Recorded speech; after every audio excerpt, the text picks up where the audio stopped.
Meeting. It's June 20th, 2024. The time is 10:02 a.m. In attendance are Commissioners Matari, Brooks, and Duncan. Commissioner Brooks is via phone. Are there changes to the agenda? Okay, hearing none. Public comment?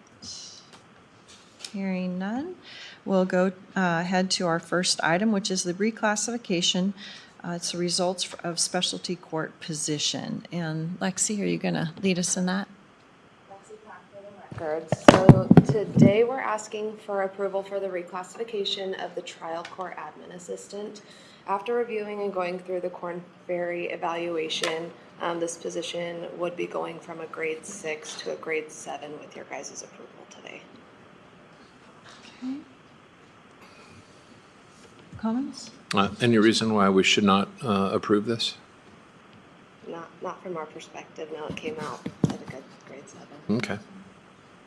It's board's decision. Just want to know if there's a reason why you think we shouldn't. No. Okay, thank you. All right. Bill?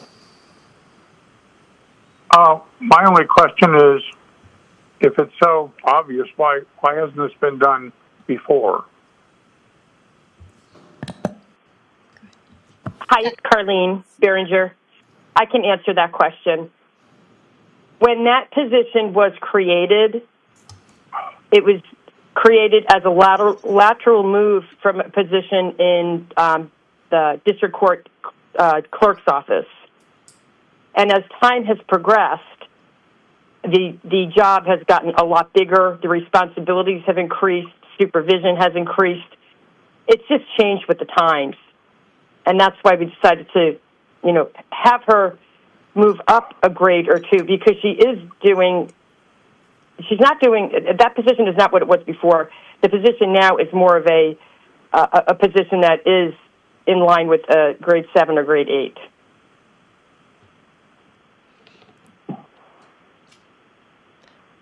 Does that answer your question, Bill?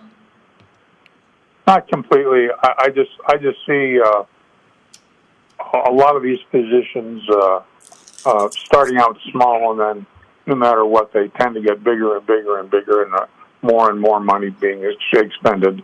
I'm not saying this particular one may not be exactly what it's sold as, but I'm watching out for this. Anyway, that answers my question. Thank you, Carlene. You're welcome. Your motion? You want a motion? Sure. You don't have any questions? No. Okay.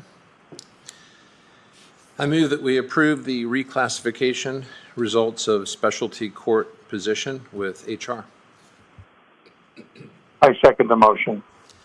Bill Brooks, Aye. Commissioner Matari, Aye. Chair Duncan. Aye. Item 2, pay increase due to initial classification or reclassification. It's compensation considerations due to job duty changes and HR reclassifications for the position that we just approved. So. Hi, Samantha Wallace, Deputy Trial Court Administrator. Well, now that it has been officially approved to a pay grade 7, we are requesting a pay increase as well. I think, so the auditors gave a projection of a fiscal year 24 increase of $1,819, which would come out of the salary savings budget. Okay. And what is it for FY25? FY25 would be $4,980. Okay. And then what happens with this is it just lowers our amount available for next year. And when were you using the cutoff for mid-year changes? I usually update it right before I present the balance budget on August 1st. So Okay. after August 1st, it will get updated. Okay. All right, questions? No questions. Motion? Oh, did you? Sylvia Proud for the record. I did notice on the projection, it says 19 weeks retro to 5/19/24. Is that just? So that Had that specific been- date was the date that you guys had sent to us your reclassification of to a pay grade 7. So we were just asking for it to be retroactively until then, but it's fine if it's today when it was approved. It's typical that it would be the day, it starts the pay period after the board approves it, is Okay. usually how it works, but it's board's discretion to Sure. go with their request. I think the next pay period just makes it cleaner. Okay. For the next or this? It's next. So whatever the beginning of the next is, which could be Sunday, or next Sunday. A week. Yeah, this is Yeah. week 1 of pay period. Yeah. It's just standard operating procedures, the next one. So.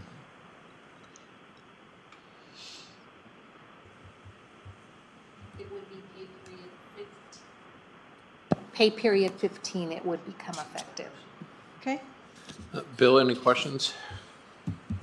No questions. I move that we approve the pay increase due to initial classification or reclassification with compensation considerations due to job duty changes and HR reclassification beginning on pay period 15 with the specialty court. I second the motion. Bill Brooks, Aye. Commissioner Matari, Aye. Chair Duncan. Aye. All right. Item 3, this is a new position with specialty court, and Samantha again. Hi, Samantha Wallace, Deputy Trial Court Administrator. So we are asking to begin our Veterans Court Coordinator position on July 1st. It's state funded. We have everything else lined up for Veterans Court. I spoke with Judge Eckhart, who will be helming it, and it looks like we're looking at hopefully every other Tuesday. That way we can have it out opposite DUI court out at courtroom number 12 at the jail. And so we would like to begin that as soon as possible. So this is fully funded by the state, this position. Okay, what other things are the county is going to need to fund with the approval of this position? So, well, they will need an office. We already have an extra desk. We could find a chair. Carlene, can you think of anything else? They would just share the office supplies and things like that with the current coordinators. When we put their budget together, they'll be requesting training money and just general office supplies like they do now. But the testing and the treatment dollars will come from the Supreme Court. So it will kind of mirror like the mental health court and the drug court and the DUI court. Carlene, this is Brandy. Is the state going to give us money? Hi, Brandy. Is the state going to give us money in FY24? Since we're starting, No, this money will start. This money will start state fiscal 2025, which is July. So they'll give us money in July, August, September to the county to offset this position. Correct. Okay, I just wanted to make sure because this is a request in the 2025 budget right now. Right, and we were waiting for approval from the full court, and we just got it a couple weeks ago, and then they told us the money's available July 1st. Okay. Okay, great. Bill, questions? No questions. All right. Bruce, questions? No, I move that we approve the new position with specialty court. I second the motion. Bill Brooks, Aye. Commissioner Matari, Aye. Chair Duncan. Aye. All right. Item 4, this is NEOGOV API order form signature and human resources. Mr. Newkirk, please. Zach Newkirk for the record. I want to give the board a quick update on where we are at with the ARIN implementation, and this item is part of that. We have several items completed. We have the domain, the branding, the white label app completed. It's in both app stores and soon to be testing. And then we have the status mapping template done. Where we're at now is we need to get the API data from NEOGOV. The form in front of you is the authorization for NEOGOV to provide that information and that access to ARIN so that they can complete the job data feed. The other item that we're waiting on is for the completion of the employee data feed from our system to ARIN, and IT has been working on that, and they should have the final product soon. And ARIN is for our employee referral program. Yep. Okay, Bill, questions on that? No questions. All right, Bruce? No, I move that we approve the NEOGOV API order form signature with human resources. I second the motion. Bill Brooks, Aye. Commissioner Matari, Aye. Chair Duncan? Aye. All right, item 5, this is the monthly countywide open positions overview with Human Resources. Yes, Sylvia Proud for the record. Monthly, I provide the board with an open position summary, and this report was developed as of June 12th because we have to get everything in for the meeting at specific dates. So at June 12th, we had 110 open positions. That's 8% less than last year at the same time. So that's good to hear. 39 of those positions are funded at 50%. For fiscal year 24, there were a total of 58 that were funded at 50%. We also have, out of those open positions, 60 are still hard to fill. There are detention deputies, our attorneys, the ECHOs, and patrol type positions. I did want to let you know that I looked at our turnover rate for everyone in total for the county as a whole. Last year, as of the end of May of 2023, it was 7.3%. Through May 20th of 2024, it's 6.2%. So overall, we should have about a 1% reduction of our turnover rate from 2023 if we trend along the same track. So last year's annual turnover rate was 15.8%, and I'm projecting it being at 14.9% for 2024. Back in 2022, our turnover rate for the year was 20.6%. So we are trending down and getting to some better ranges in turnover and retaining our staff. Great. Thank you. Bill, any questions? No questions. Thank you. Yes, what do you attribute that to? The turnover? Yes. I think our retirements have slowed down a little bit. We're still seeing people leave for career changes or relocations. Let me see reasons. A lot of them are leaving for personal reasons. It could be a combination of wages being adjusted, not as many retirements, because we were having significant retirements for several years. Ever since COVID came along, I think a lot of people who thought, well, I might want to stick around longer, but had reached their PERSI vesting and so forth, and Rule of 80 or Rule of 90 decided to go during COVID. I mean, you're looking at basically a 1/3 reduction in your turnover. It's probably worth trying to figure out what it really is. Yeah. Because if you're going to, if it's going to continue to go down, we should at least try to tie an input with an output so we can understand what works. We have reason codes when people do exits, so we can summarize that. It'd be nice if we could spend some time with those employees and ask some questions, but pretty much right now what we do is we send them an electronic form to complete, and our return rate isn't very successful. Maybe half? 18%. Oh, Wow. 18%. Yeah, well, usually you get the very happy and the very unhappy who reply to these things, and the people in between just don't bother. Yeah, they're like, oh, I don't want to fill it out. Maybe I'll come back. And Yeah, but I know that the board has really tried hard to get salaries where they're supposed to be, and so I'd like to think that that plays a role. I think it does help, definitely. And I think our benefit package.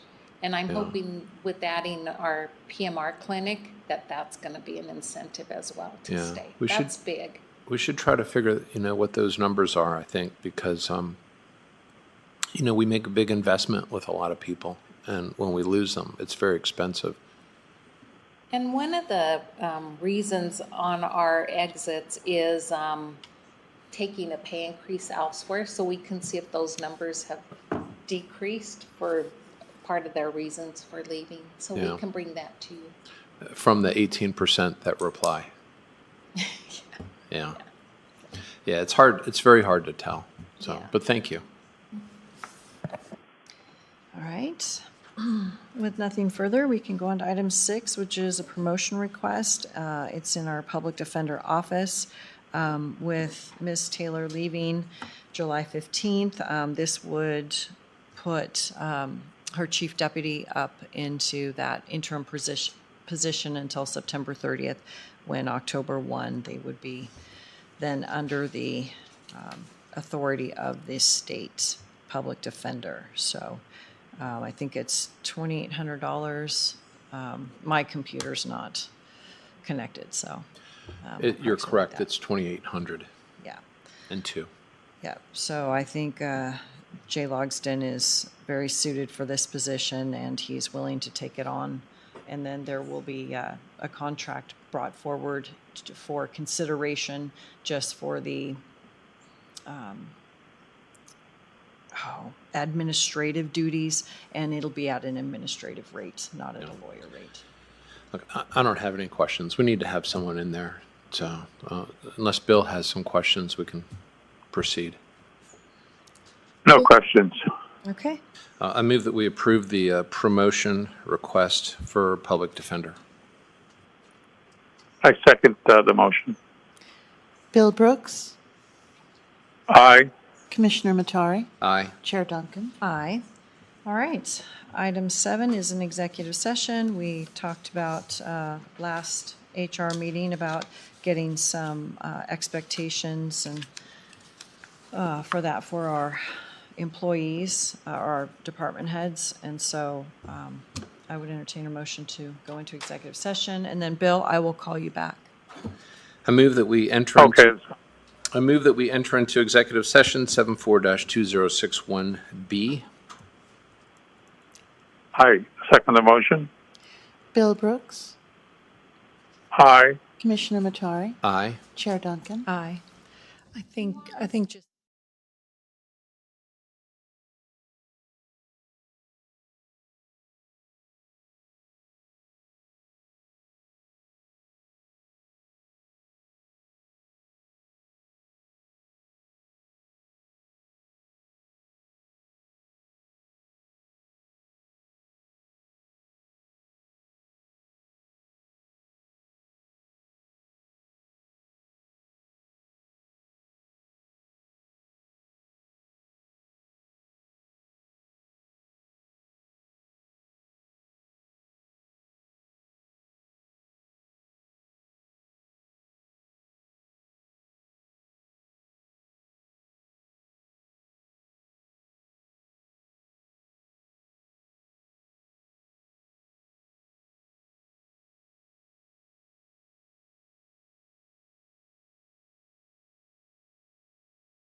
Is there a motion?